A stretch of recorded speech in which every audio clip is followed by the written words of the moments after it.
বান্দারে তুই তোর জায়গায় চেষ্টা কর, না পারলে আমাকে একবার ডাক দিবি। বান্দা তোর চেষ্টা তুই কর শয়তানকে হারানোর, না পারলে আমাকে একবার ডাক দিবি। আল্লাহ কিভাবে ডাক দিব তোমাকে?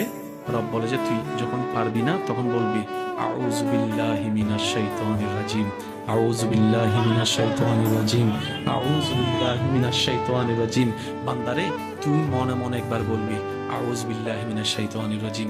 তুই যখন পারবি না তখন আমাকে ডাক দিবি, আমি দেখি, তারপর আমি সাহায্য করব না। কারণ কি জানিস, আমি প্রেমিক খুঁজতে চাচ্ছি যে হাজার শয়তান বাঁধা দেওয়ার পরও সমস্ত বাঁধা ফেলিয়ে দেওয়াল ডিঙ্গিয়ে কে আমাকে খুশি করতে আসে, আমি সেই বান্দার চেহারা দেখতে চাই, আমি সেই বান্দার চেহারা দেখতে চাই। সুতরাং আমি একটু অপেক্ষা করব তোদের প্রেমটা পরীক্ষা করার জন্য। আমি যখন দেখব কোনো বান্দা হাজার বান্দার পরও আমি আল্লাহকে খুশি করার জন্য এগোতে আছে, চেষ্টা করছে, সে যখন আউযু বিল্লাহি মিনাশ শাইতানির রাজিম বলে আমি রবকে ডাক দিবে, তখন আমি আল্লাহ কুদরতিভাবে ওই বান্দার চতুর্পাশে এমন রহমতের দেওয়াল তুলে দিব শয়তান আর ভিতরেও ঢুকতে পারবে না। বলেন সুবহানাল্লাহ।